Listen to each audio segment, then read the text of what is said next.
ఆన్లైన్లో మీ సేవలో అప్లై చేసుకున్న దరఖాస్తులను ఎందుకు ఈ ప్రభుత్వం పరిశీలించడం లేదు అని బీఆర్ఎస్ ప్రశ్నిస్తుంది.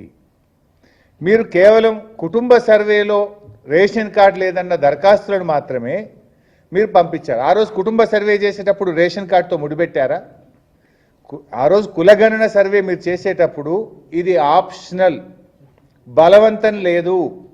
ఇష్టం ఉన్న వాళ్ళు మాత్రమే సర్వేలో పాల్గొనవచ్చును.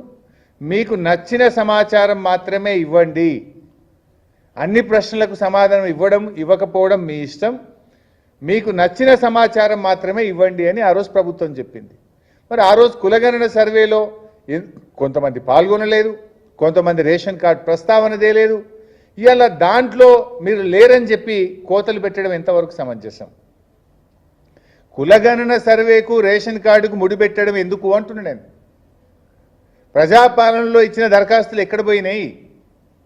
ఆన్లైన్లో మీ సేవలు అప్లై చేసిన దరఖాస్తులు అలాగే ఉన్నాయి కదా. ఉదాహరణకు నా దగ్గర నా నియోజకవర్గం నంగనూరు మండలం గట్లమల్యాల గ్రామంలో ప్రజాపాలనలో 110 మంది దరఖాస్తులు పెట్టారు.